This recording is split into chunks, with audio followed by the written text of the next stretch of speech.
Malaysian Prime Minister Ismail Sabri Yaakob announced the dissolution of Parliament in a televised address earlier this afternoon. He said he was calling the vote to put an end to criticism that he was leading, quote, an illegitimate backdoor government.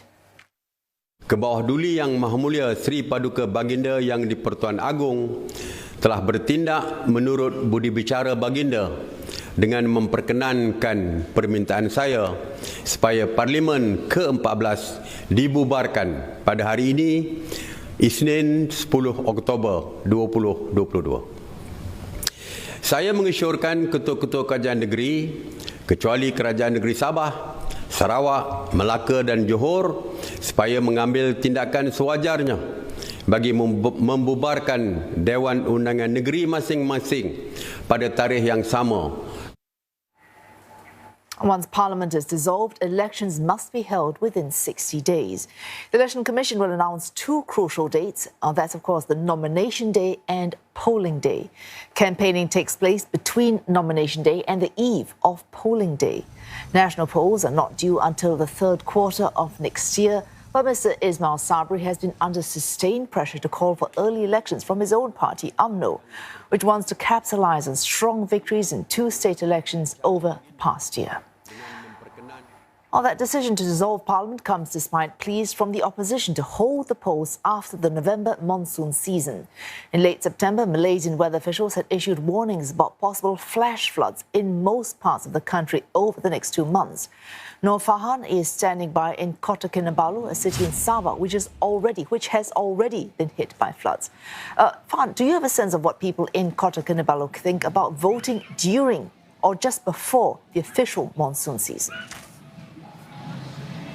Well, Wesu, the people I spoke to today, they have expected the calling for the dissolving of Parliament earlier today. However, they are still worried of the floods, especially in the rural areas where some flood relief centres are also doubled up as polling centres. Now, over in the rural areas as well, people are also worried mostly of how floods will affect them, because when it's flooding, they will have problems going to the polling centres themselves. Some parliamentarians, especially opposition parliamentarians, were talking in Parliament about this last week, and they were saying, what are constituents supposed to do? Are they supposed to roll their sampans to polling centres? Now, if indeed floods were to be held, if indeed the polling was to be held during the flood season, some people I spoke to believe that the incumbent government would have already thought about it and would have some contingency plans in place to address this. Now, but however, many people I spoke to believe that the decision to hold the elections during the rainy season here in Sabah is already out of their hands, and all eyes will be on how the government manages, the bad weather conditions come polling day. Now, Sabah and Sarawak are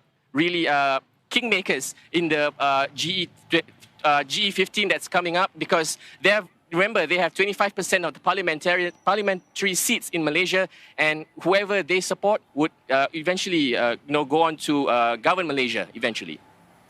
Farhan, as we mentioned before we crossed you, where you are, it has already been hit by floods. But officially, monsoon season starts end November, but we're already seeing very heavy rain. Now, how bad can the monsoon get in Sabah's capital?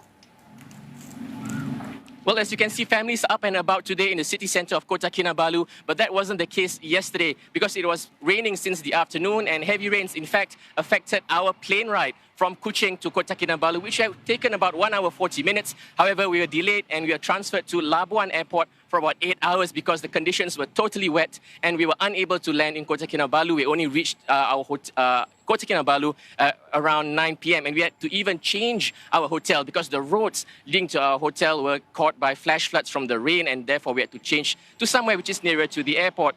Now, earlier this morning, over 70 people were already transferred from in the Penampang to Putatan region to flood relief centres this morning because floods had affected their areas and they had no choice but to move. Now, the last flood crisis which hit Malaysia last December, over a dozen people were dead and 100,000 people were displaced in what was then called a once-in-a-century disaster, and it affected several states in Malaysia, causing a lot of anger towards Prime Minister Ismail Sabri, especially in the haphazard management and response to the crisis.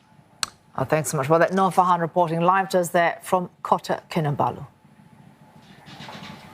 And for more, we're joined now by Hasan Jafri. He's founder and managing director of HJ Advisory. Mr. Jafri, thank you for joining us. The decision to call for snap polls now, 11 months before a general election had to be called. Who benefits from the timing of this decision? Thanks, Don. That's a very good question.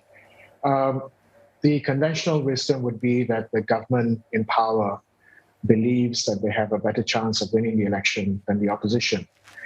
Having said that, I still think that's a fairly risky call, given that the monsoon is a serious concern, especially in Peninsular Malaysia, where several states have been hit in the past.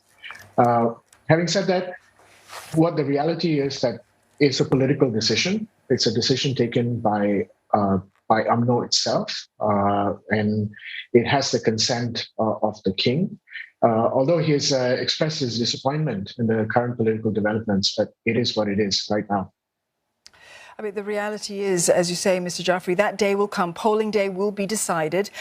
Likely a numbers game here, because there'll be a fight for the Malay-Muslim vote. There'll be a fight for the expanded youth vote as well. But with so many more political parties in the fray here, how prepared are they for the GE? Good point. I mean, the one thing to note that this is really going to be an election about the votes of the Malay population in Malaysia. It has been split in the past. The last election that the Pakatan Harapan government won, it won because the Malay vote shifted. And the hope at least from the Barisan side, would be that vote is going to come back to them, given that the opposition has splintered since the last election. In the last few months, in our conversations with the political parties in Malaysia, it's very clear that they've all been preparing for it. PKR, for example, has had its internal elections. They've been barnstorming the country under Rafizi, the new vice president, deputy president of the party, and other younger leaders. DAP has also had its own elections, and they've been preparing as well. And PAS is actually in the government. Where they end up post-elections, we don't know. But the parties have been preparing. And if the conventional wisdom was that a few months ago was that this is going to be a sweep for UMNO, I think the opposition wants to prove that point wrong. And we'll see very quickly how the campaign lines are drawn. Right. I mean, the horse trading, the coalition dynamics, that's well in progress already, as you say, Mr. Jafri. But there will be factors that drive voting and how individuals cast their ballot once polling day does come. Where are the battle lines going to be drawn from? Are there new ones that we should be paying attention to?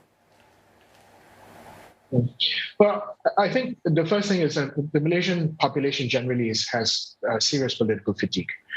Getting them out to vote is going to be a real challenge, and that perhaps might even work in favor of UMNO. The second thing to note is what UMNO and the Malay parties are going to say, at least those that are in government, are going to say is that a stable government in Malaysia means a strong government which is dominated by the Malay community.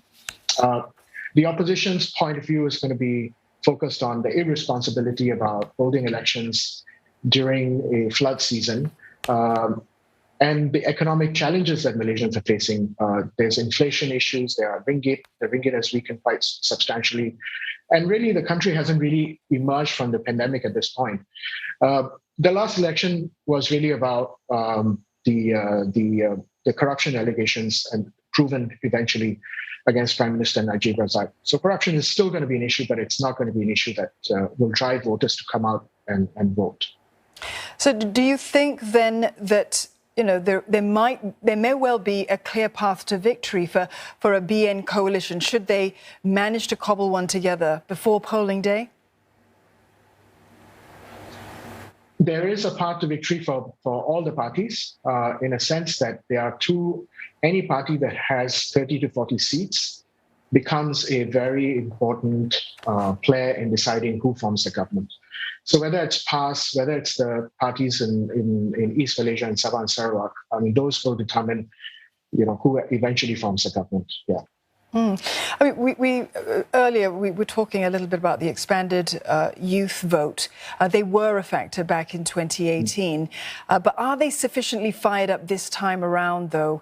Have they galvanized themselves sufficiently, and do you think that they will vote along similar lines? I wouldn't say they're galvanized yet. I think the galvanization is going to start very soon as the elections campaigning begins. I think the youth vote is interesting because very few political parties in Malaysia right now have a very clear understanding of how that vote is going to be cast.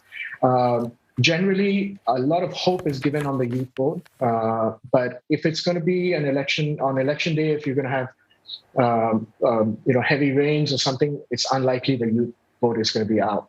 If prior to the election day they have important football games, it's very unlikely the youth vote is going to be out.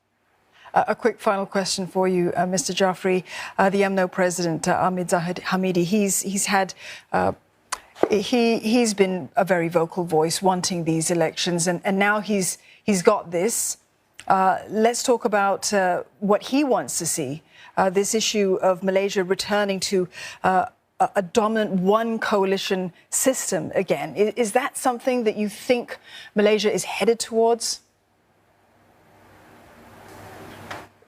He made a very interesting statement today. For example, he said that this is the mother of all elections, and that's very true. It's a mother of elections for UMNO and BN because they want to get back in power, and they want to get back in power with a clear majority.